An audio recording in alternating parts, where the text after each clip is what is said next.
जगन्नाथ मंदिर का ध्वज लहराता है हवा की विपरीत दिशा में। आप मानो या न मानो, लेकिन यह दृश्य 100% सच है कि पुरी में जगन्नाथ महाप्रभु के मंदिर का झंडा हवा के विपरीत लहराता है। श्री जगन्नाथ मंदिर के ऊपर स्थापित लाल ध्वज सदैव हवा के विपरीत दिशा में लहराता है। ऐसा किस कारण होता है, यह तो वैज्ञानिक ही बता सकते हैं, लेकिन यह निश्चित ही आश्चर्यजनक बात है।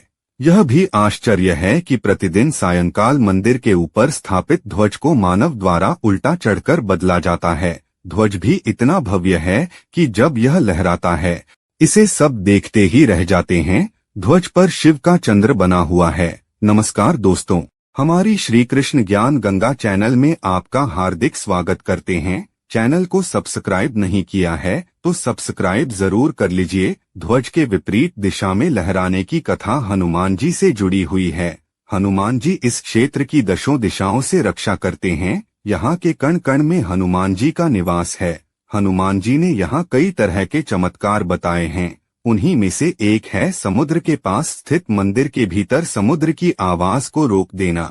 इस आवाज को रोकने के चक्कर में ध्वज की दिशा भी बदल गई थी। एक बार नारद जी भगवान जगन्नाथ के दर्शन के लिए पहुंचे तो उनका सामना हनुमान जी से हुआ। हनुमान जी ने कहा कि इस वक्त तो प्रभु विश्राम कर रहे हैं, आपको इंतजार करना होगा।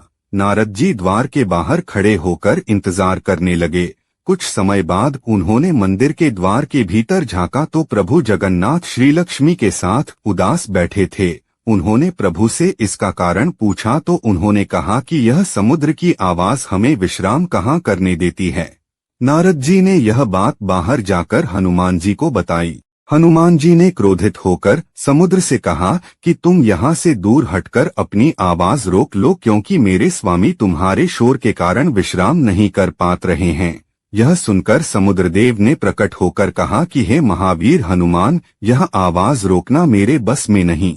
जहाँ तक पवन वेग चलेगा यह आवाज वहाँ तक जाएगी। आपको इसके लिए अपने पिता पवनदेव से विनती करना चाहिए। तब हनुमान जी ने अपने पिता पवनदेव का आह्वान किया और उनसे कहा कि आप मंदिर की दिशा में ना बहें। इस पर पवनदेव ने कहा कि पुत्र, यह संभव नहीं है, परंतु तुम्हें एक उपाय बताता हूँ कि तुम्हें मंदिर के आसपास ध्वनिरहित वायुकोशीय वृत्त या विवर्तन बनाना होगा। हनुमान जी समझ गए। तब हनुमान जी ने अपनी शक्ति से खुद को 2 भागों में विभाजित किया और फिर वे वायु से भी तेज गति से मंदिर के आसपास चक्कर लगाने लगे।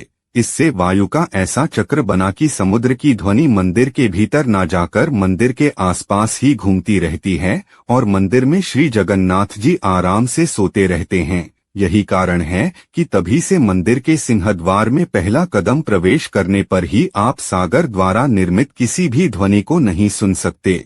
आप एक ही कदम को पार करें तब आप इसे सुन सकते हैं।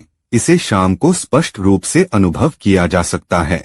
इसी तरह मंदिर के बाहर स्वर्ग द्वार है, जहाँ पर मोक्ष प्राप्ति के लिए शव जलाए जाते हैं। लेकिन जब आप मंदिर से बाहर निकलेंगे तभी आपको लाशों के जलने की गंध महसूस होगी। दूसरा यह कि इस कारण श्री जगन्नाथ मंदिर के ऊपर स्थापित लाल ध्वज सदैव हवा के विपरीत दिशा में लहराता है। यह भी आश्चर्य है कि प्रतिदिन सायंकाल मंदिर के ऊपर स्थापित ध्वज को मानव द्वारा उल्टा चढ़कर बदला जाता है। ध्वज भी इतना भव्य है कि जब यह लहराता है तो इसे सब देखते ही रह जाते हैं। ध्वज पर शिव का चंद्र बना हुआ है। आपको हमारे द्वारा दी गई जानकारी कैसी लगी, हमें कमेंट के माध्यम से जरूर बताएं। वीडियो को अंत तक देखने के लिए आपका बहुत बहुत धन्यवाद।